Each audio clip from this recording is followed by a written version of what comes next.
Saya akan membawakan eksposisi kitab Ester. Mari kita membuka Ester pasal pertama.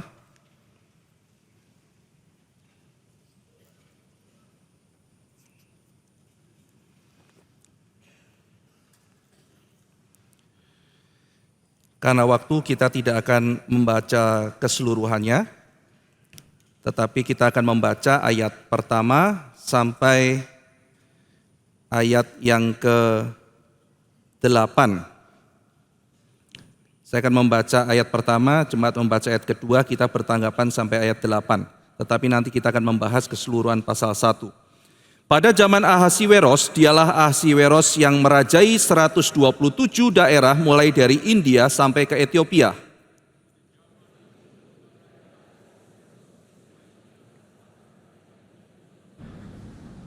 Pada tahun yang ketiga dalam pemerintahannya, diadakanlah oleh Baginda perjamuan bagi semua pembesar dan pegawainya, tentara Persia dan Media, kaum bangsawan dan pembesar daerah hadir di hadapan Baginda.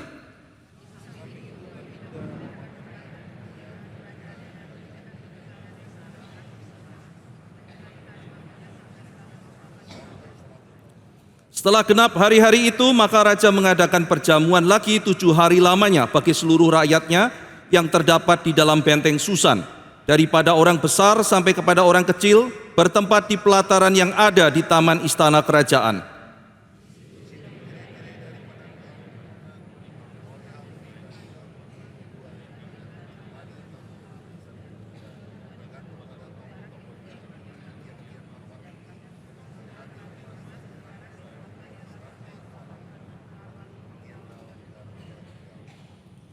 Minuman dihidangkan dalam piala emas yang beraneka warna, dan anggurnya ialah anggur minuman raja yang berlimpah-limpah, sebagaimana layak bagi raja.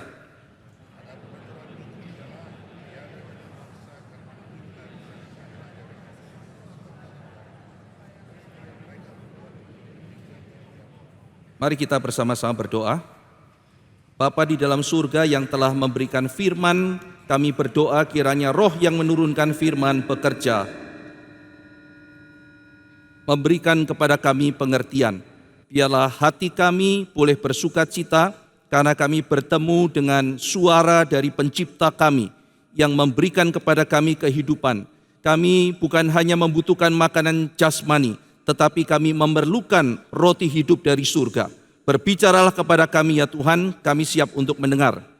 Dalam nama Tuhan Yesus kami berdoa. Amin.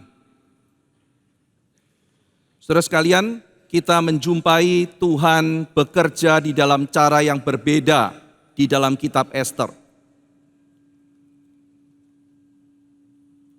Kalau kita membaca kitab Keluaran, kita menjumpai Allah bekerja lewat cara yang dahsyat. Di Sinai Ia menampakkan diri di dalam guruh, di dalam awan yang gelap, di dalam petir yang menyala-nyala. Lalu Allah menampakkan diri ketika Dia membelah tanah. Dia menampakkan diri ketika Dia membelah lautan dan melakukan pekerjaan-pekerjaan yang ajaib. Kalau kita membaca kitab-kitab seperti Rut, seperti Ester, kita melihat Allah tetap bekerja, tetapi dengan cara yang berbeda. Saudara-saudara sekalian, Allah membebaskan sebuah bangsa.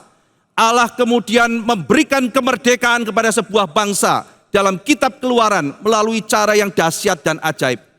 Tetapi di dalam kitab suci, Allah juga membebaskan Israel, mengadakan reformasi bagi Israel melalui seorang mami-mami muda yang namanya Rut. Saudara, apa yang dilakukan oleh Rut? Seorang janda, baru ditinggalkan suami, tetapi dia ikut dan setia kepada Tuhan. Dan pada waktu itu adalah zaman hakim-hakim. Dikatakan semua orang melakukan apa yang mereka suka, sehingga tidak ada raja. Struktur pemerintahannya kacau, rakyat hidup di dalam chaos. Bagaimana negara ini bisa dipulihkan? Saudara sekalian, maka Allah memulihkan Israel dengan cara yang paling tidak masuk akal. Dalam Rut pasal kedua, melalui seorang ibu-ibu, mami-mami muda yang tinggal dengan mertua toksik.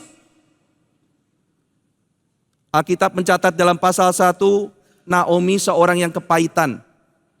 Jangan panggil aku Naomi, pleasant, seorang yang menyenangkan. Panggil aku pahit, panggil aku marah, karena yang maha tinggi sedang mengacungkan tangannya pada aku. Jangan panggil aku si senang itu, aku pahit. Saudara-saudara sekalian, tidak ada orang kepahitan yang menyenangkan, bukan? Setiap kita bertemu, kita nggak mungkin mengatakan, aduh kamu ceria sekali, kamu lagi kepahitan ya. Tidak ada, saudara. Bayangkan kalau saudara tinggal bersama dengan orang yang hatinya pahit. Pahit itu menular. Di dalam kitab Keluaran dikatakan ketika seseorang menjadi pahit, akhirnya akar pahit itu menular pada seluruh orang Israel. Baru kemudian Musa memakai kayu dilempar ke air, maka air itu menjadi manis. Saudara sekalian, kitab Ibrani mengatakan jangan biarkan akar pahit itu merusak engkau. Bukan hanya merusak kita, merusak yang lain. Sekarang Rut tinggal dengan mertua yang kepahitan.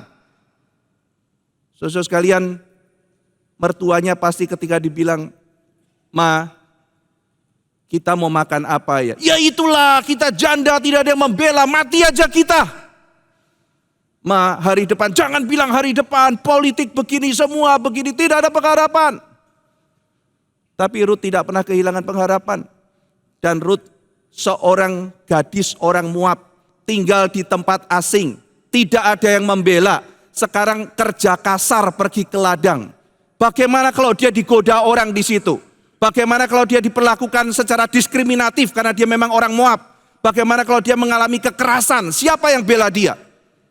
Saudara sekalian, tetapi di dalam iman Rut pergi mencari nafkah dan Tuhan mempertemukan dia secara luar biasa dengan seorang yang Tuhan mau pakai, namanya Boas.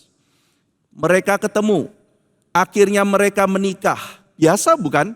Mami-mami ketemu jodoh, lalu kemudian menikah. Itu hal yang biasa. Apa yang dikerjakan oleh Tuhan? Lalu kemudian muncul anaknya yaitu Obed. Lalu muncul anaknya yaitu Esai. Lalu muncul namanya Daud. Dan Daud adalah Raja Shalom. Nantinya mewakili Kristus, Sang Raja Shalom. Tuhan memulihkan Israel lewat nanti memberikan Daud. Dan Tuhan memberikan Daud mengubah sebuah negara yang tadinya adalah penuh dengan kekerasan menjadi negara penuh shalom. Dimulai dari seorang perempuan muda yang memiliki hati seperti Abraham, yang meninggalkan tanah kelahirannya. Seorang perempuan muda yang punya hati seperti Allah Bapa, yaitu dia memiliki Hesed, ditulis berkali-kali. Dan akhirnya perempuan ini dipakai oleh Tuhan mereformasi satu bangsa. Saudara sekalian, kalau kita mengatakan Tuhan, lakukan hal ajaib, pakai aku. Saya kepengen sekuat Simpson, berikan singa supaya saya robek mulutnya. Saudara sekalian, dalam zaman yang sama seperti zaman hakim-hakim, seperti Tuhan pakai Gideon, seperti Tuhan pakai Ehud, seperti Tuhan pakai Samgar, seperti Tuhan pakai orang-orang seperti Simpson, Tuhan juga memakai Rut, seorang yang kisahnya sangat berbeda dengan para pahlawan itu. Demikian juga kita yang hidup sehari-hari. Saya cuma seorang ibu rumah tangga. Tuhan pakai siapapun yang dia mau pakai. Mari kita setia, mari kita menjalankan firman Tuhan. Tetapi Allah juga tidak hanya bekerja di ladang dalam kehidupan sehari-hari. Allah juga bekerja di istana. Di tempat pemerintahan yang terlihat begitu korup. Di dalam tempat pemerintahan di mana raja itu begitu zolim, begitu otoriter. Di situ Tuhan bekerja. Saudara sekalian, piye kabare? Apa yang kita rasakan dengan pemimpin baru yang sudah terpilih? Ada yang mengatakan saya suka, ada yang mengatakan saya kecewa. Itu adalah lumrah di dalam sebuah negara. Ada begitu banyak pandangan. Tetapi saudara sekalian, di dalam kitab suci, seandainya Indonesia dipimpin oleh seorang tiran sekalipun, Alkitab mengajarkan jangan pernah kehilangan pengharapan. Kenapa saudara sekalian? Bahkan di zaman Ahasiweros, raja yang mempunyai kuasa begitu besar, Allah tetap bekerja, dan Allah bekerja di istana memakai seorang gadis yang tidak dianggap, seorang gadis yang kelihatannya tidak punya kuasa, tetapi nanti justru kerajaan Persia menjadi kuat, menjadi jaya oleh karena satu orang gadis yang cinta Tuhan, namanya Ester. Dalam pasal 1, Ahasiweros mengumpulkan semua orang dari 127 provinsi. Itu menandakan dia butuh dukungan. Tetapi dalam pasal terakhir dikatakan mereka dari provinsi-provinsi itu memberikan upeti kepada Ahasiweros. Kenapa saudara? Negara kuat karena banyak penasehat, demikian kata Amsal. Dan di dalam kitab Ester ketika pasal 1 penasehatnya memukan dan 7 kurcaci yang dicatat. Bukan 7 orang hebat. Bagi saya itu 7 kurcaci. 7 kurcaci penasehat si Weros itu ternyata memberikan nasihat yang aneh dan menghancurkan kerajaan. Tetapi ketika Ahasiweros dengan tepat memilih orang seperti Ester, seperti Mordekai, kerajaannya menjadi kuat, kerajaannya menjadi jaya. Mari kita berdoa. Tuhan memberikan kepada Indonesia orang-orang yang jiwanya seperti Ester, jiwanya seperti Mordekai, yang mencintai Tuhan, tetapi juga punya bijaksana yang lebih. Saudara sekalian, Ester orang biasa dan bahkan bukan orang seperti Daniel. Tuhan pakai Daniel, Tuhan juga pakai Ester. Saudara, Daniel itu petarung kelas wahid, tidak kompromi. Orang Kristen yang boleh diacungkan jempol. Contoh teladan bagi kita semua. Anak-anak muda belajar dari Daniel. Kita orang tua belajar dari Daniel. Daniel tidak pernah kompromi. Gua singa, ayo. Saya atur cara kamu berdoa. Tidak, tidak boleh berdoa. Saya mau berdoa. Kamu mau apa? Makan makanan yang haram. Tidak mau. Mending saya mati. Kamu mau lawan Sadra Mesa Abednego? Mau dapur api? Silakan. Kalaupun Tuhan tidak tolong kami, saya tetap tidak mau sembah kamu. Oh saudara, iman seperti itu adalah iman yang luar biasa. Dan sebagian di antara kita punya iman seperti itu. Pak, saya tidak begitu Pak. Saudara, kita lihat Ester. Ester menikah dengan orang bukan Kristen. Raja. Ester ikut kontes kecantikan. Saudara bisa bayangkan apa yang terjadi ketika dia masuk harem sang raja. Makanannya pasti juga bukan makanan yang halal. Apakah dicatat seperti Daniel? Saya tidak mau menikah. Lebih baik mati daripada menikah dengan raja. Enggak, dia nikah kok saudara. Dia tinggal di istana. Dan mungkin dia juga makan makanan yang haram.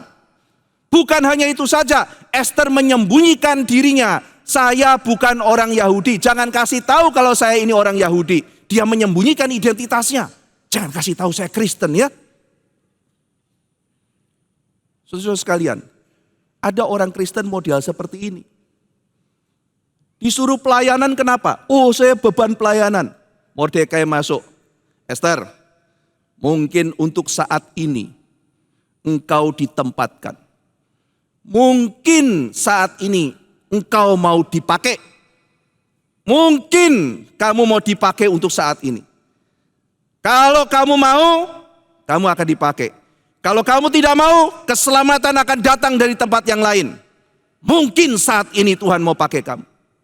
Saudara sekalian, saat itu Ester gelisah. Dan saat itu dia memutuskan, lebih baik aku mati. Kalau aku mati, biarlah aku mati. If I perish, I perish. Saudara sekalian, Ester secara bertahap berubah. Makin dekat, makin berubah, makin komitmen. Ada dua macam orang Kristen.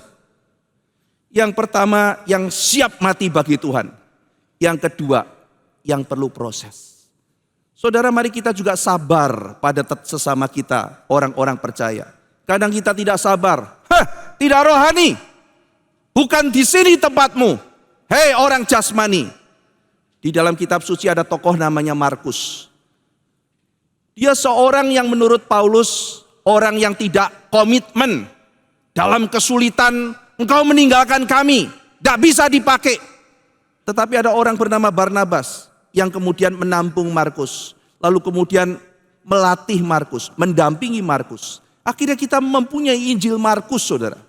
Dan Paulus pun juga menulis, mengirim salam bagi Markus. Mereka tetap relasi baik, mereka tetap berdamai. Ada orang-orang yang langsung melayani Tuhan dengan baik.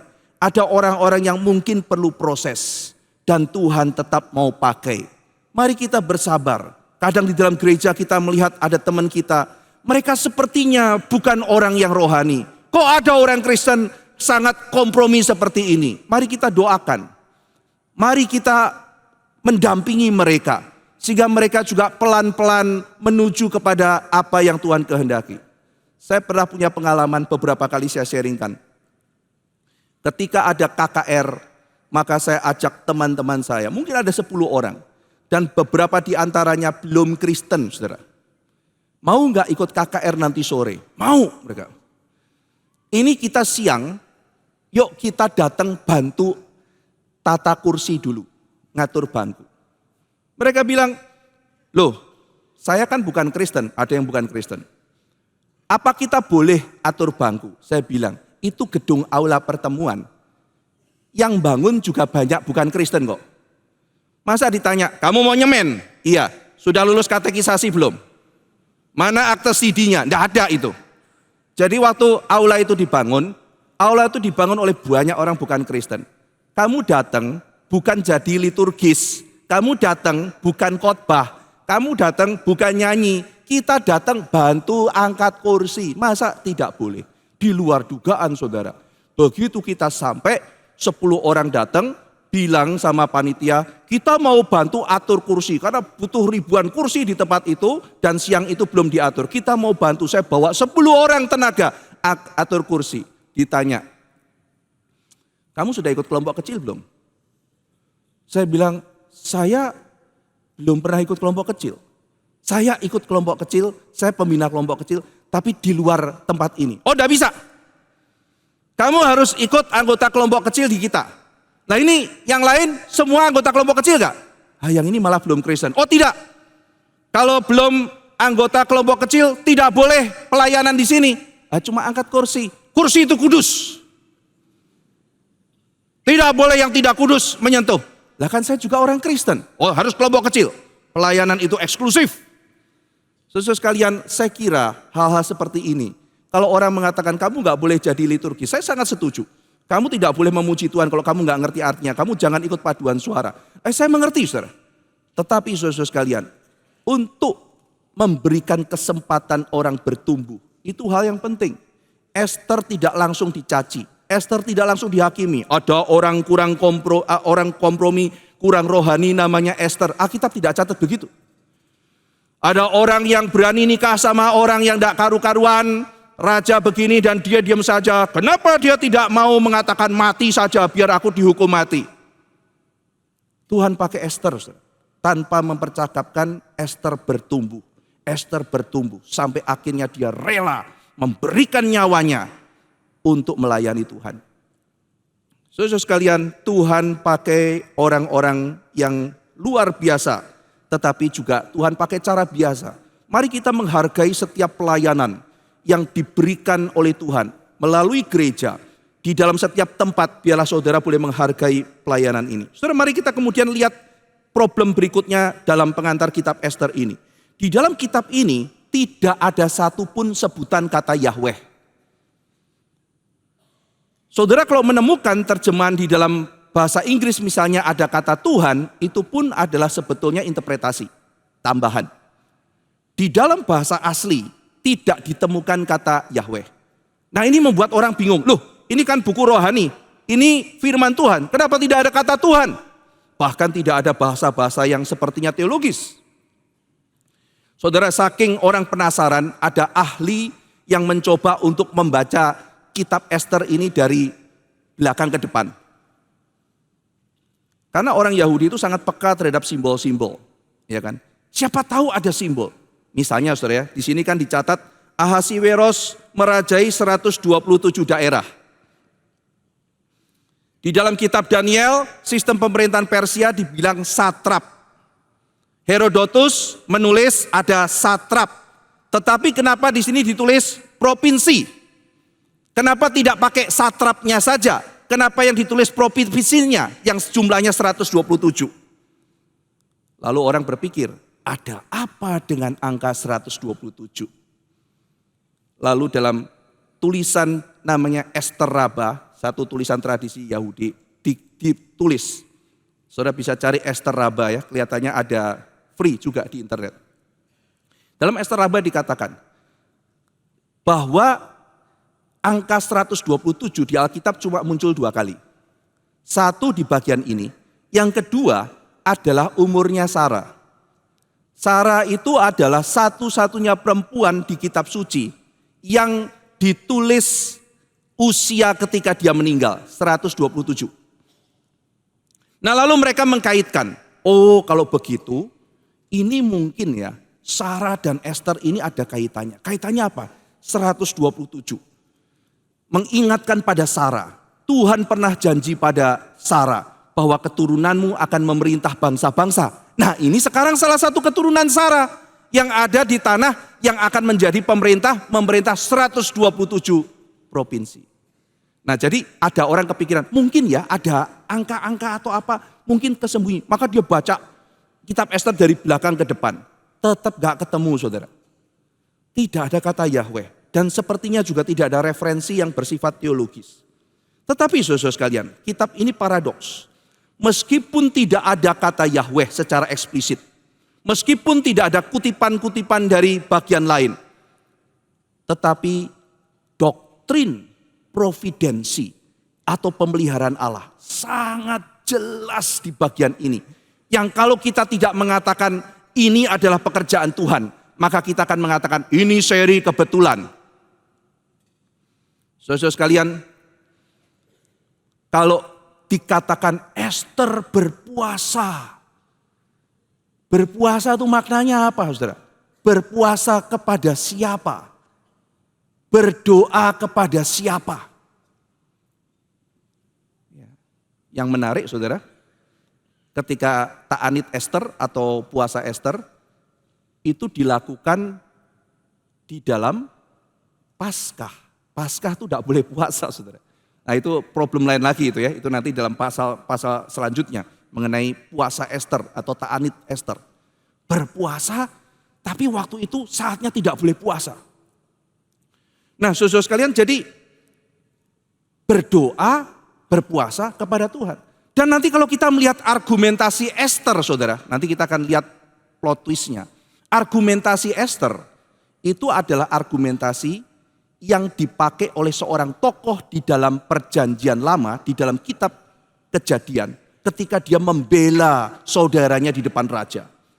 Jadi ketika Ester berargumentasi membela saudaranya di depan Ahasiweros, struktur kalimatnya sangat mirip dengan seorang tokoh dalam kitab Kejadian yang membela saudaranya di depan raja. Ini mengindikasikan Ester baca dalam kitab suci. Jadi saudara-saudara sekalian, pemeliharaan Allah begitu luar biasa. Ambil contoh saudara ya. Ester itu sudah bikin rencana yang canggih luar biasa. Dia sudah plot gimana caranya untuk menyelamatkan bangsanya. Dia sudah mengkalkulasi kesulitan-kesulitan. Ester itu bukan cuman cantik saudara. Dia sangat bijaksana. Dan saudara baru bisa memahami kitab ini kalau sudah baca kitab Amsal. Bahwa Ester lambang bijaksana, Haman lambang orang bodoh. Dan itu kita pahami ketika membaca seluruh kitab suci. Jadi saudara sekalian, Ester sudah kalkulasi semuanya, tetapi Tuhan menunjukkan, hei manusia, sebijaksananya kamu, ada lubang dalam rencanamu. Tiba-tiba saudara, Haman itu tantrum, ngamuk.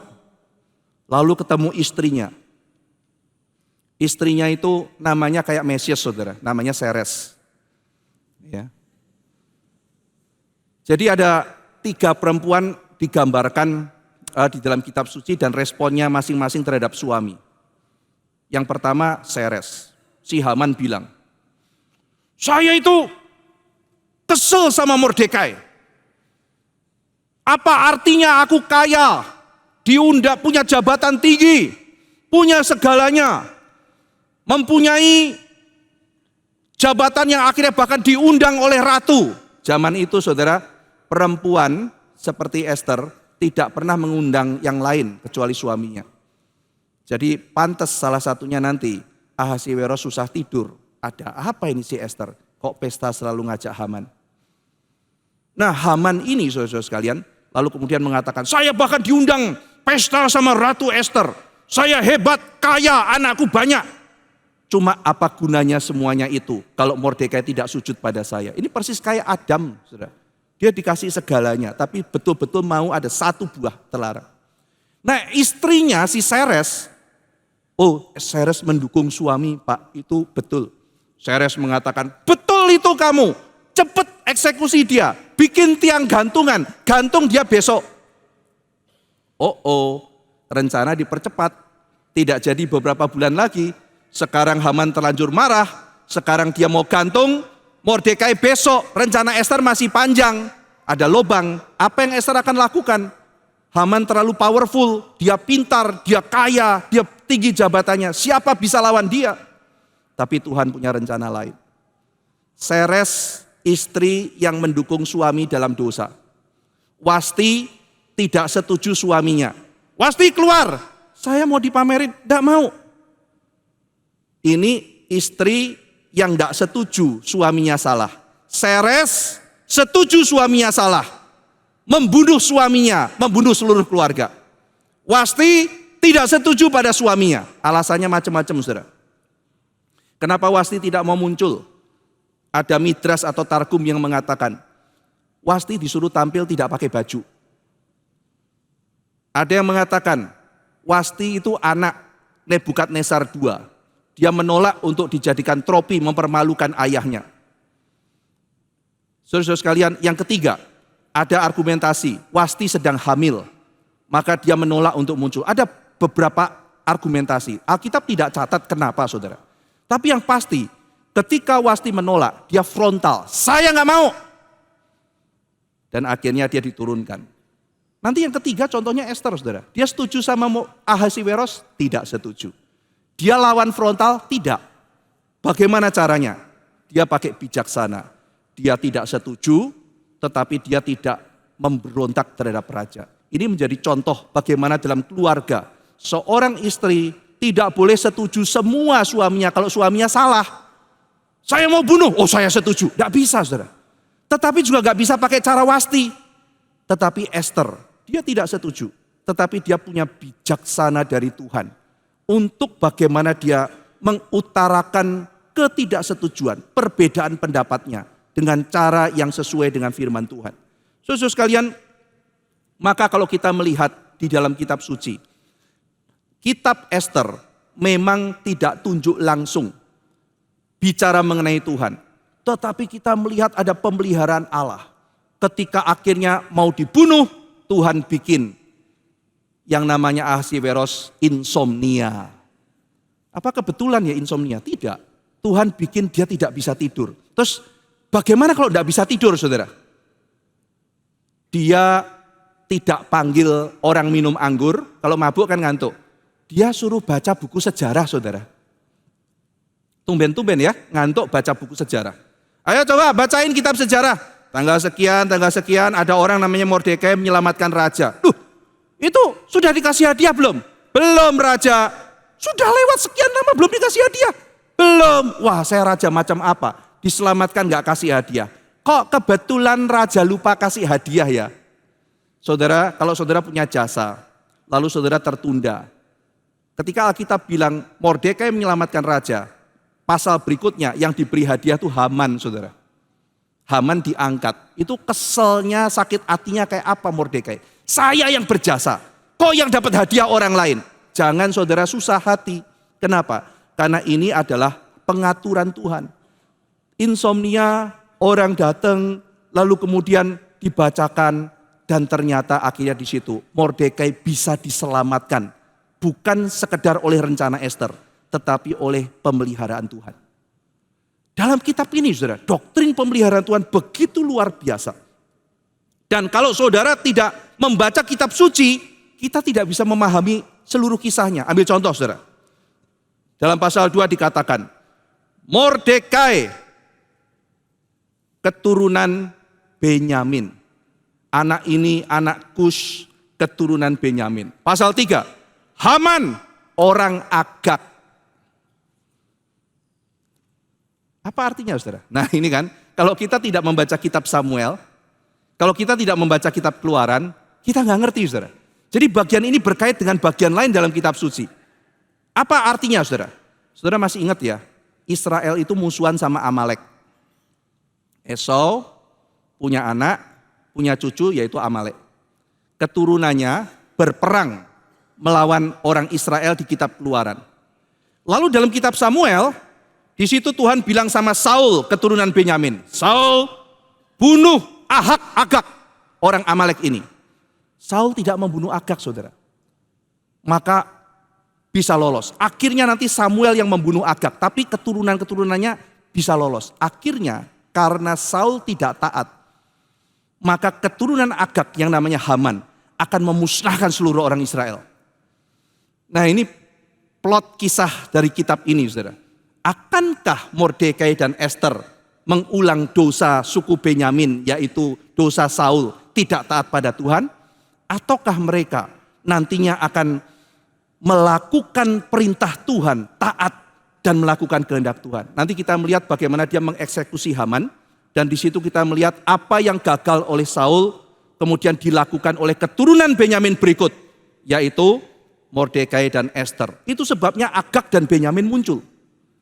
Nah saudara, jadi tanpa kitab Amsal, tanpa kitab yang lain-lain, tanpa kitab Kejadian, kita akan sulit memahami kitab Ester. Ada saatnya meskipun nama Tuhan tidak disebut, kita bisa tahu Tuhan ada di sana. Ambil contoh saudara. Dalam masa pandemi, saya lihat ada seorang dokter diwawancara. Dan dokter ini mengatakan, itu sebabnya mari kita mengelola stres kita. Dan kita ingat, kita harus punya imun yang baik. Dan hati yang gembira adalah obat, bukan? Dia tidak mengatakan, kitab Amsal mengatakan, gitu saudara. Tapi kita langsung tahu, oh dokter ini orang Kristen. Hati yang gembira adalah obat. Satu orang diwawancara dan mengatakan pada suatu ketika mengenai ekonomi dan sebagainya, dan dia mengatakan, bukankah segala sesuatu di bawah matahari ini adalah sia-sia dan usaha menjaring angin? Oh, dia sedang kutip kitab Pengkhotbah.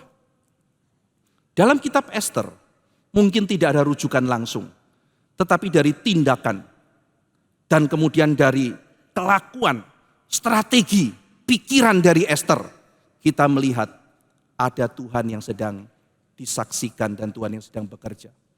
Ada saatnya kita juga berteologi melalui kehidupan kita. Saudara sekalian, saat itu orang Yahudi sedang ada dalam masa yang sulit. Mereka ditawan dan seringkali harus dieksploitasi. Lawan begitu kuat sehingga kemudian kita biasanya tergoda untuk menyerah. Tetapi Tuhan mengatakan bahwa Dia bekerja lewat hal-hal yang sederhana. Saudara sekalian, Ester menunjukkan bahwa Tuhan juga bekerja lewat pesta. Dalam kitab ini ada 7 pesta, saudara. Saya pernah bikin satu pemahaman Alkitab, itu ringkasan kira-kira overview seluruh kitab Ester. Saya beri judul Beauty and the Feast. Bukan and the Beast, saudara. Feast, karena memang tema kitab ini adalah pesta, pesta, pesta, dan pesta. Paling tidak ada 7 pesta, saudara. Pesta Ahasiweros, pesta pelantikan Ester, pesta Haman dan Raja, pesta Ester dan Haman pertama, pesta Ester dan Haman kedua, pesta Yahudi mendengar dekret baru, dan pesta Purim. 7 pesta kesempurnaan. Saudara, nah kalau kita melihat Ester pasal pertama, di sini ada pesta raja. Saudara mungkin pernah mendengar di YouTube ada Crazy Rich Surabayan. Ada Crazy Rich Jakarta. Pakai mobil-mobil mewah. Ya, Crazy Rich itu pergi lalu beli mobil Ferrari kah atau apa, Berapa harganya? Oh, 15 miliar. Oh, 15 miliar, murah banget. Kira-kira gitu.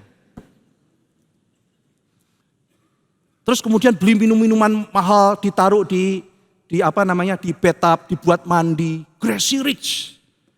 Saudara kalau lihat itu, semuanya putus dibanding super crazy rich Persian. Si Weros itu. Si Weros itu crazy rich, saudara.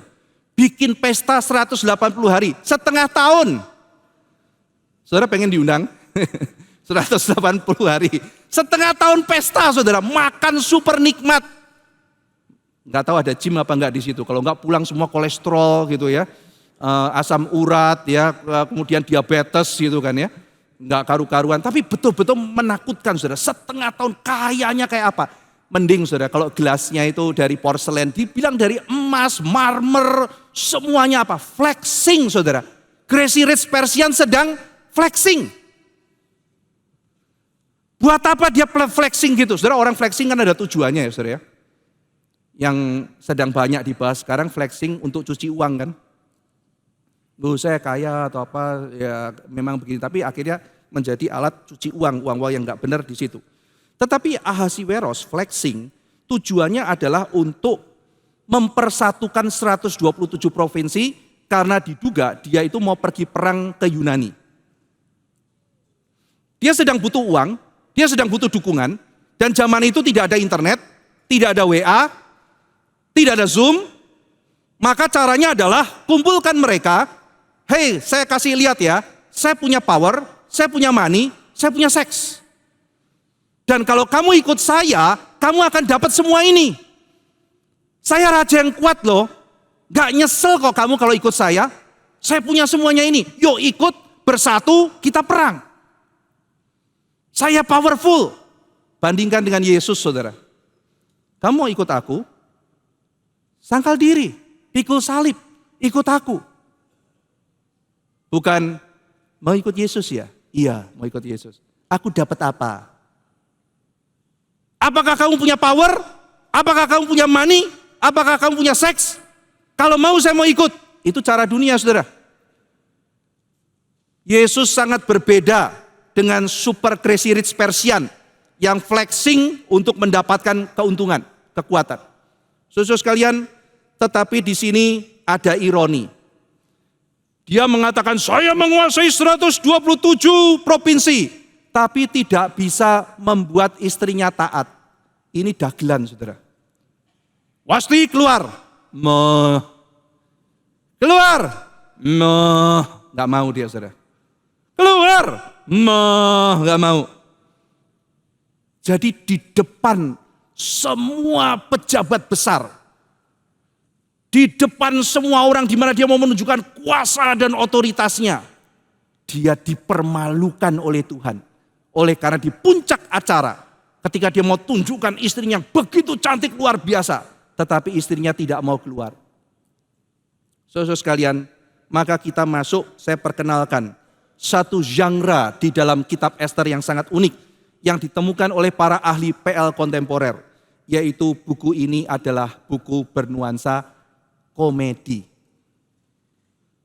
Hah? Komedi Pak? Iya, komedi humor. Jadi ini buku humor saudara. Saudara sekalian, Tuhan punya selera humor. Dan kita menjumpai di berbagai tempat ada humor. Saudara mungkin masih ingat ya, patung Dagon yang kalau ditinggal nyungsep, nyembah di depan tabut perjanjian. Ditegakin, nyungsep lagi, ditegakin, nyungsep lagi. Itu humor saudara. Tuhan punya selera humor gitu ya. Saudara tahu ketika Elia sedang mengejek Nabi Baal, itu ejekannya juga satir humor saudara. Ayo panggil yang kencang. Baal, dung dung dung dung, Baal, dung dung dung dung, dandang dandang, dung dung dung dung dung dandang. Ayo kurang kencang, bang, dung dung bang, dadadang, jujur bang, baba. Ngapain? Baal lagi ke WC ya, gitu. Lagi ngengek ya, gitu. Ayo panggil yang kencang, Baal, kurang kencang, Baal, kurang kencang, Baal. Lagi fitness kali, gitu. Saudara itu humor loh saudara. Itu humor frontal, nanti kita bedakan saudara ya. Jadi Elia sedang mengejek, tetapi sebetulnya satir humor. Lalu kemudian Tuhan juga membuat humor ketika Bileam, saudara, itu dagelan bener. Bileam itu nabi, pelihat, tapi tidak bisa lihat malaikat, saudara. Yang bisa lihat malaikat siapa? Katanya nabi, melihat yang ilahi. Tidak bisa lihat, yang bisa lihat keledai. Keledai itu dianggap bodoh, saudara. Lah keledai yang bodoh aja bisa lihat. Kamu nabi gak bisa lihat. Jadi ini dagelan, saudara. Ini humor. Ketika Yesus mengatakan, kamu tuh loh kalau mau lihat selumbar di mata orang, gajah di pelupuk mata, balok di matamu tuh congkel dulu. Itu ada nuansa humor, saudara. Jadi sebetulnya ada nuansa humor dalam Alkitab. Dan para ahli perjanjian lama mengatakan, di antara semua kitab-kitab di PL, yang paling banyak nuansa komedinya adalah Ester. Mungkin guru-guru sekolah minggu, masa humor? Tuhan kok bercanda? Saudara sekalian jangan salah. Mengatakan Ester adalah buku paling komikal dan humoris bukan berarti tidak serius. Ingat loh, Ester juga meratap puasa, bukan guyonan tok dari awal sampai akhir. Kita lihat dua ekstrim ya saudara ya. Ekstrim pertama, humor itu dosa. Saudara kalau baca buku In the Name of the Rose, karya Umberto Eco, itu sindiran terhadap ini. Jadi ceritanya ini fiktif saudara ya. Ada seorang biarawan yang takut kalau ada satu buku bagian kedua poetik dari Aristoteles itu tersebar luas. Karena di situ Aristoteles membahas mengenai humor. Nah, jadi dalam novel itu dikatakan dia tutupi dan setiap kali orang baca buku itu dikasih racun sehingga mati. Sehingga nanti ada detektif yang menyelidiki. Poinnya adalah ternyata biarawan itu takut. Kalau orang tertawa, nanti kemudian menganggap gereja itu tidak serius. Lalu kemudian kehilangan iman. Lalu kemudian tidak menganggap Tuhan itu sebagai sesuatu yang serius. Itu benar, saudara. Kita tidak bisa mentertawakan kekudusan Tuhan. Tetapi bukan berarti semua tertawa itu jahat. Apalagi dalam kitab Pengkhotbah dikatakan, datang ke rumah duka itu baik. Muka muram lebih baik dari orang yang tertawa. Jadi muka yang muram, rohani. Saudara, ini ekstrim. Tapi ekstrim yang berikutnya, mentertawakan segala hal. Itu juga tidak benar. Ester bukan kitab seperti itu, saudara. Ester bukan kitab yang mentertawakan segala hal. Hati-hati saudara. Kalau kita mentertawakan segala hal, kita jatuh yang namanya sinisme. Mungkin ada sebagian saudara yang suka karya Ching Yong. Penulis novel wuxia itu ya, silat gitu loh. Nah, tahun lalu ada satu film judulnya, kalau di Indonesia itu Memanah Burung Raja Wali, Satyo Eng Hyong gitu ya, Kuocing gitu ya, Oyong itu muncul di video, di bioskop.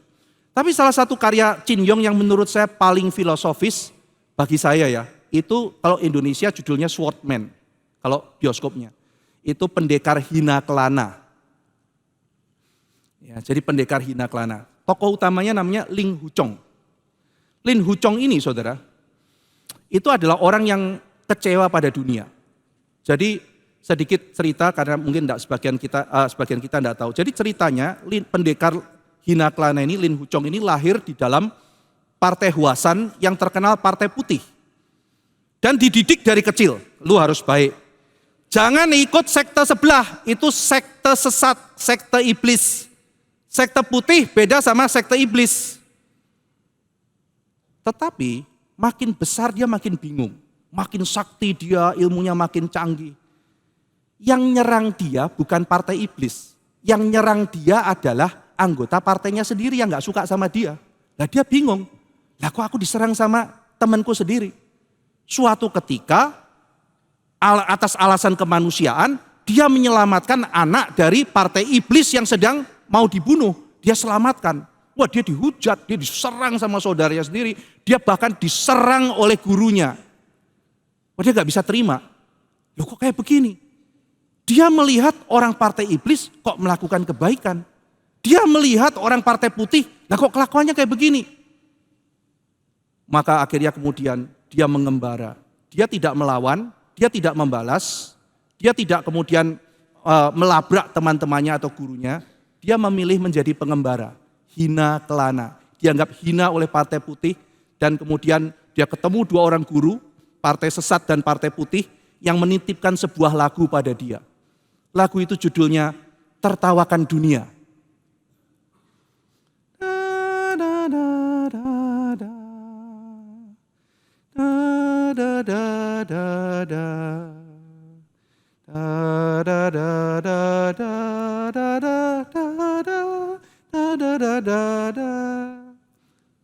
Apa makna filosofisnya?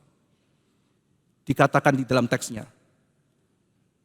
Ada yang bilang benar, ada yang bilang salah, tertawakan saja. Tertawa menjadi bentuk pelarian sinisme. Gua bener nih, bener apanya? Ini salah, bener salah.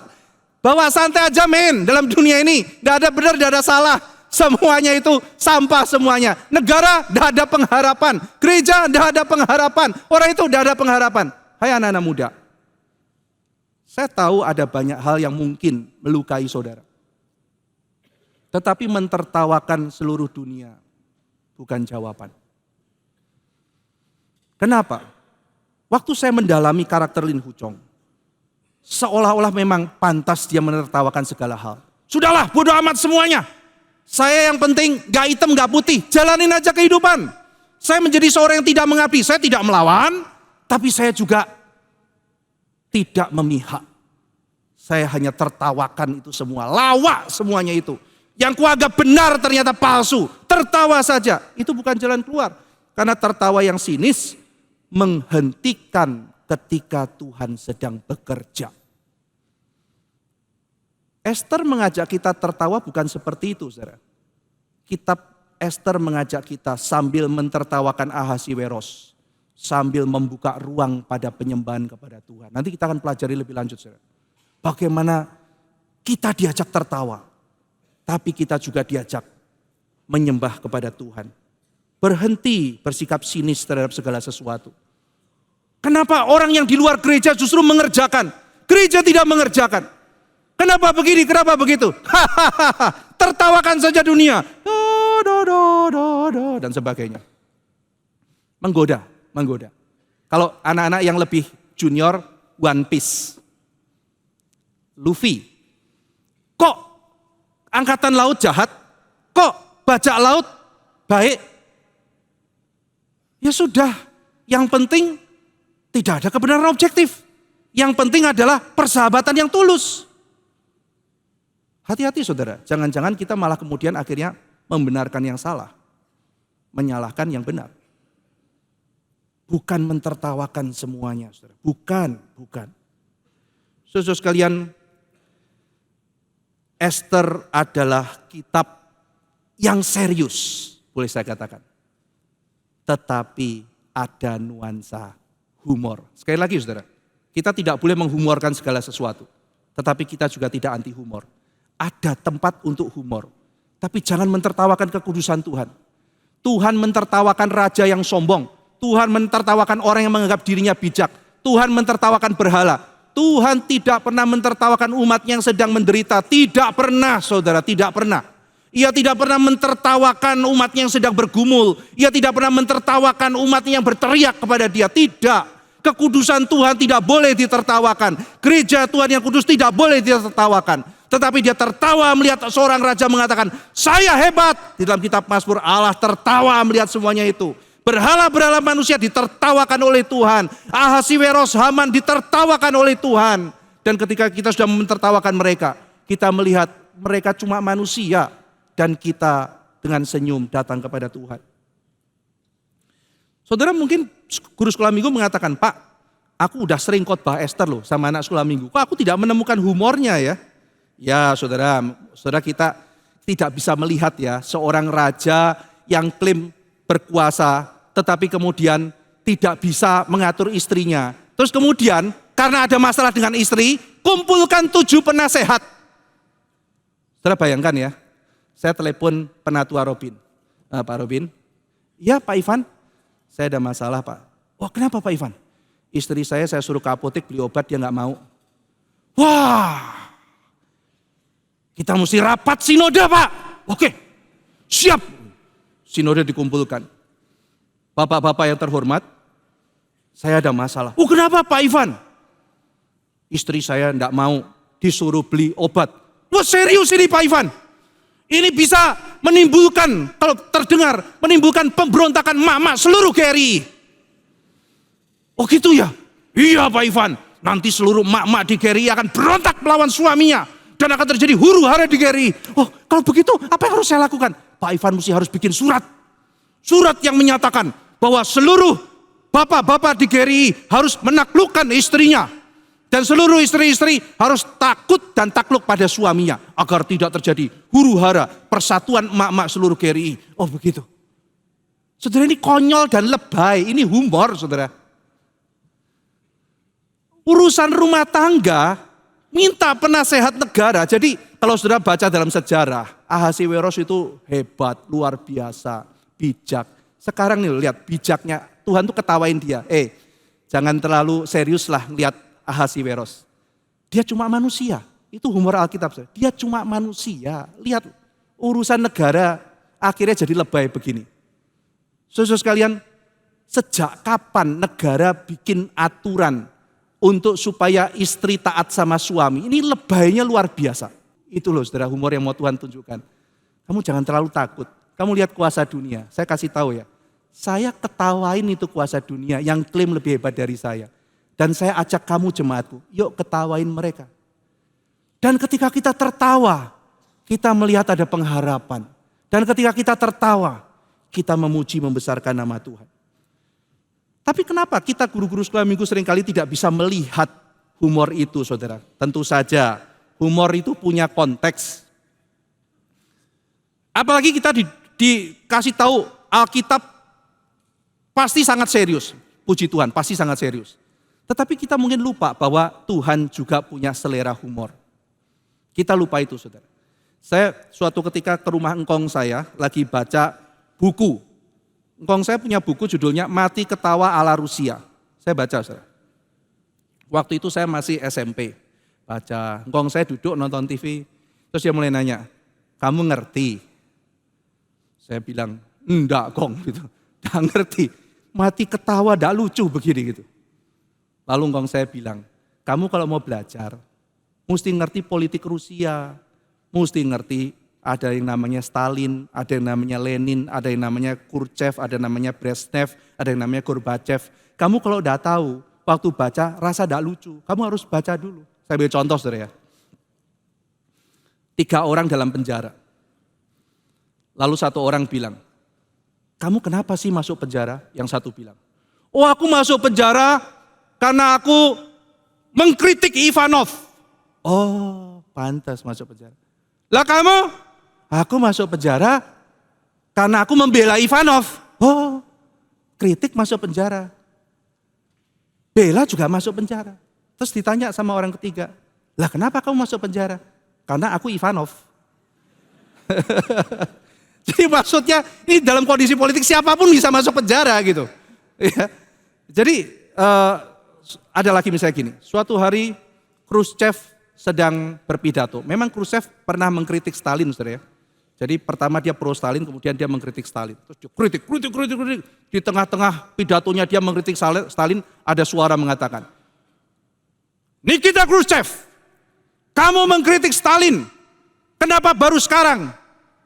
Stalin sudah mati, kenapa tidak dari dulu kamu kritik? Khrushchev mengatakan, siapa berani mengatakan hal itu? Diam semua. Sekali lagi, siapa tadi berkata? Diam semua. Lalu Khrushchev mengatakan, itu jawabannya. Saudara nggak ngerti ya? Maksudnya ketika dia hidup siapa berani gitu. Ya, jadi saya nggak berani ngomong ya kayak kamu sekarang juga nggak berani ngomong. Karena kalau kamu berani ngomong kamu akan ditebas gitu kan ya. Nah saudara mengerti ya, jadi humor itu ada konteksnya. Kalau orang tidak masuk di konteks itu, dia tidak bisa ketawa. Demikian juga, ini adalah kitab yang ditulis ribuan tahun yang lalu. Untuk kita bisa menemukan maknanya, komedinya, kita juga harus menempatkan diri dalam kondisi saat itu. Saya ambil contoh saudara, di Amsal ada komedi begini. kalau kita tinggal sama ibu-ibu yang cerewet, mami-mami yang cerewet, lebih baik kita tinggal di sotoh rumah daripada tinggal serumah sama mami-mami cerewet. Itu humor waktu itu, saudara. Kalau zaman sekarang mungkin mami-mami ngamuk. Siapa yang ngomong gitu? Pendeta kurang ajar gitu. Saya dibilang cerewet, suami saya suruh tinggal di sotoh rumah. Tapi itu sebetulnya waktu itu adalah humor, saudara. Jadi humor itu punya konteks tertentu dan kita bisa memahami bahwa Esther adalah kitab yang mengajak kita untuk mentertawakan orang-orang yang menganggap dirinya bijak. Bahkan saudara, saya tidak pernah menemukan ada anak sekolah minggu yang gemetar ketakutan diceritakan kisah Esther. Bandingkan dengan film G30 SPKI yang pernah disetel. Saya pada waktu kelas 1-2 SD nonton itu ketakutan luar biasa, saudara. Filmnya tegang, ada orang katanya disayat-sayat. Anak kecil suruh nonton begitu, saudara. Lalu kemudian dikasih tahu ya bahwa sepanjang film itu kelihatan ada gigi kuning, orang rokok gitu kan ya. Saya tuh gemeter ketakutan. Tapi kalau guru sekolah minggu cerita mengenai Haman, ya memang Haman jahat, tapi konyol gitu ya. Kayak saya nonton Jafarnya Aladin, saudara. Jahat tapi kocak gitu. Jadi Alkitab menunjukkan jangan takut dalam dunia ini. Kamu menghadapi penguasa-penguasa yang kelihatan kecil. Tapi saya kasih tahu, saya mentertawakan mereka. Tuhan melalui humor downsizing kuasa mereka. Apa yang kita anggap oversize menjadi downsize. Nah saudara sekalian, maka saya mengajak kita juga, mari kita punya perspektif tertentu di dalam kehidupan ini. Kita melihat humor sebagai sebuah perspektif untuk melihat kehidupan. Humor kadang-kadang bisa menjadi sesuatu perlawanan. Saudara kalau tahu Warkop DKI, semboyannya adalah tertawalah sebelum tertawa itu dilarang. Mereka sering menampilkan figur-figur lemah, tertindas dan sebagainya. Lalu kemudian tukang becak masuk nyemplung got dan sebagainya. Menunjukkan bahwa eksploitasi orang-orang yang lemah. Humor Warkop itu menyindir pemerintah, tetapi mungkin tidak frontal. Nah saudara-saudara sekalian, banyak rezim lebih takut komedian daripada takut akademisi. Karena seringkali tertawa itu menakutkan, saudara. Kalau zaman dulu Warkop, zaman sekarang Panji Pragiwaksono ya saudara ya. Mungkin sebagian sudah tahu itu ya.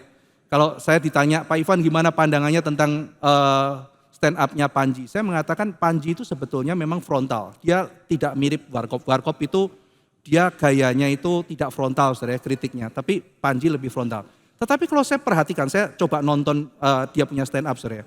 Saya kalau melihat dia bukan sekedar maki-maki seperti yang orang bilang. Panji itu benci, iri, dia tuh maki-maki orang. Saya lihat lebih dari itu.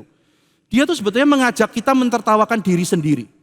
Kadang-kadang ketika kita melihat pemerintah yang tidak seperti impian kita merasa diri kita tuh jadi korban. Jadi lepas pro dan kontra antara memaki dan sebagainya, saya lebih melihat Panji itu mengajak kita mentertawakan diri kita. Pemerintah seperti itu kamu juga yang pilih, kira-kira dia ngomong seperti itu. Jadi kamu mau berharap sama siapa lagi? Sudah berhenti berharap sama mereka, mereka tidak bakal berubah. Berharaplah pada dirimu sendiri. Yuk jadi orang yang cerdas, lain kali pilih yang benar. Kira-kira argumentasinya begitu. Tapi bagi saya kurang saudara. Sebagai nabi sekuler dia menjalankan tugasnya. Tetapi pengharapan memang bukan pada pemerintah, tapi juga bukan pada diri. Saudara. Diri seperti apa yang menjadi pengharapan dunia? Saudara? Kalau kita cerdas, tapi tidak bijak. Kalau kita bijak, tidak punya hati yang takut akan Tuhan, buat apa? Sehingga akhirnya kembali kita melihat, pengharapan kita adalah di tangan Tuhan. Sehingga kita tertawa, dan kita membawa kepada Tuhan. Tetapi tertawa saudara, bukan sekedar lari dari kenyataan. Tertawa itu harusnya adalah sesuatu setelah kita mendapat keadilan. Kalau saudara bisa mentertawakan diri, artinya saudara sudah menemukan kebenaran dan Anda menemukan rekonsiliasi. Misalnya saudara ya, saudara kalau lihat foto saudara yang pada waktu SD, begitu lihat komentar saudara apa? Wah, dulu aku jelek banget ya. Ini yang ngomong saudara sendiri loh ya. Rambutku itu loh, menggelikan gitu. Coba dulu diomongin gitu, kamu menggelikan, kurang ajar. Ya, kita marah saudara. Waktu kita bisa tertawa, artinya kita bisa rekonsiliasi dengan diri. Tapi ada saatnya saudara, banyak kasus HAM di Indonesia kita belum bisa tertawa. Karena memang saatnya mungkin kita meratap. Bagaimana kita bisa tertawa kalau keadilan belum muncul? Bagaimana kita bisa tertawa kalau kebenaran belum tampak? Tapi kita percaya karena Tuhanlah Tuhan yang serius tetapi juga adalah Tuhan yang punya selera humor. Saya percaya suatu hari nanti kebenaran itu akan tampak, keadilan akan muncul. Dan saat itu semua kasus-kasus di dalam HAM di Indonesia kita bisa senyum dan tertawa bersama. Kita mendoakan saat itu tiba. Tapi sebelum itu tiba kita terus berjuang melakukan sesuatu bagi bangsa ini. Saudara sekalian, saya tutup dengan belajar melihat kehidupan dari perspektif humor. Kitab ini kitab serius, tapi ada perspektif humor. Ada seorang dulu namanya Sokrates, saudara. Kadang-kadang kita melihat segala sesuatu dari perspektif melankolis. Tetapi Sokrates mengajarkan kita, ada saatnya hidup juga kita lihat dari perspektif humor. Dia punya istri namanya Santipe. Menurut Sokrates dia judes dan galak. Menurut Sokrates. Tambahan info dari murid-muridnya, Santipe juga setia dan taat. Dan Santipe itu sangat tidak suka karena Sokrates itu tidak mau kerja dan tidak mau cari duit. Sokrates itu cuma berfilsafat. Dan Sokrates merasa dia direcoki terus oleh istrinya. Kalau dalam konseling saya pasti juga akan mendengarkan Santipe, saudara ya. Tapi karena ini bukan bicara mengenai permasalahan keluarga Sokrates gitu ya. Pasti ada yang salah. Saudara kalau punya suami kayak Sokrates, kerjaannya itu tidak mau kerja, tidak mau tanggung jawab. Kerjaannya cuma luntang-lantung berfilsafat, saudara juga mungkin akan judes dan galak seperti Santipe. Kira-kira begitu ya. Tapi mari kita lihat dari perspektif Sokrates. Sokrates lihat istriku galak, istriku judes. Terus suatu hari saudara ya, dia tuh lagi diskusi di dalam rumah. Santipe kesel. Kamu itu loh, cari duit. Jangan ngobrol terus, keluar. Keluar saudara. Di teras rumah dia duduk, yuk ngobrol. Murid-muridnya udah gemeter, Sokrates santai itu. Udah santai istrinya keluar, masih di sini, keluar. Keluar saudara, di depan di jalanan dia duduk sama murid-muridnya berfilsafat lagi. Santipe udah kesel, dia ambil air lalu kemudian siram ke Sokrates. Pure, yang lain muridnya udah gemeter. Sokrates bilang, santai aja kita diskusi lagi. Kenapa Sokrates? Kita belajar sesuatu kan, setelah guru hujan datang. Menarik saudara, kalau melihat konflik dalam keluarga Sokrates. Dia tidak mengatakan, istriku berontak, aku benci apa-apa. Dia ada perspektif humor melihat itu. Dan itu mendamaikan keluarga dia. Suatu ketika dia lagi curhat sama muridnya. Oh, istriku gini. Terus dia bilang, istrimu cerewet ya? Cerewet. Kenapa enggak kamu ceraikan? Loh jangan. Loh kenapa Sokrates? Kamu dari tadi curhat. Oh curhat. Cerai urusan lain. Kenapa enggak boleh cerai? Saya mau nanya, kamu punya angsa enggak? Punya. Angsamu cerewet gak? Iya. Wak, gitu kan ya. Kenapa enggak kamu buang? Angsa punya ada fungsi. Apa fungsinya? Pertama, angsa bertelur. Yang kedua, angsa jaga rumah. Jadi kalau ada maling, wak gitu kan saudara. Sama dengan Santipe. Maksudmu Sokrates, saya dikasih anak. Kedua dia jaga rumah. Jadi enggak perlu dicerai gitu. Jadi dia itu ya ribut gitu, tetapi dia melihat segala sesuatu itu juga dari satu perspektif yang berbeda, yaitu dari perspektif humor. Yang terakhir saudara, ini juga dikatakan oleh Abraham Lincoln. Sokrates suatu ketika curhat dan bilang, sudah Sokrates, saya lihat hidupmu begitu berat ya. Iya, kalau gitu ceraikan istrimu. Oh tunggu dulu, tidak bisa. Hidupmu berat, sangat berat. Ceraikan, oh tidak. Kenapa? Loh kamu tahu nggak? Saya itu kan melayani Athena. Iya. Orang-orang Athena berat nggak? Oh berat. Keras kepala nggak? Keras kepala. Kamu pikir saya dari mana punya kekuatan menghadapi Athena? Hah? Jadi dia bisa berlatih karena punya istri yang sulit. Abraham Lincoln juga kayak begitu. Ketika orang tuh itu, aduh Pak saya sudah setengah tahun ketemu istri Bapak. Saya nggak tahan. Istrinya bermasalah. Lincoln cuman tepok, tenang ya, kamu baru 6 bulan, saya sudah berpuluh-puluh tahun. Kamu kira saya punya kekuatan dari mana bisa menghadapi Amerika kalau tidak dilatih sama dia? Itu tidak mengecilkan penderitaan saudara, tetapi membuka ruang pengharapan. Sokrates bilang, kamu mesti cepat-cepat nikah. Wih, kenapa begitu? Nikah itu bahagia. Iya kalau bahagia. Kalau misalnya ternyata pernikahannya jelek gimana? paling enggak kamu bisa jadi filsuf yang baik. Saudara, kita lihat ya, kadang-kadang kita lihat ada orang marah-marah, ya kan, dengan tidak mengecilkan itu. Papiku baik tapi kok ngamuan, mungkin dia lupa minum obat gitu ya. Jadi mari kita melihat kehidupan ini, serius saudara, tetapi juga ada perspektif untuk humor. Mentertawakan Ahasiweros, mentertawakan Haman, mentertawakan pejabat-pejabat yang besar. Kamu bukan Tuhan. Aku tertawa karena Tuhanku mentertawakan kamu. Tuhan adalah pengharapan. Mari kita berdoa. Kami bersyukur untuk kitab yang indah. Kami melihat bagaimana Tuhan merosting Ahasiweros. Orang yang adalah pemimpin seluruh dunia waktu itu. Di matamu hanya seorang kecil yang tidak bisa mengatur istrinya sendiri. Seorang konyol yang bergantung kepada para pejabatnya. Kami seringkali oversizing manusia-manusia dalam dunia. Terlalu takut, terlalu gentar, terlalu berharap.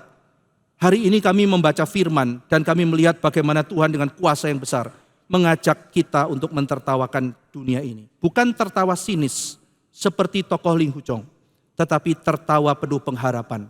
Karena kami percaya bahwa Allah adalah pengharapan kami. Biar kami boleh membuka hati kami. Kami percaya Tuhan akan melakukan sesuatu bagi kehidupan kami. Dalam nama Tuhan Yesus kami berdoa. Amin.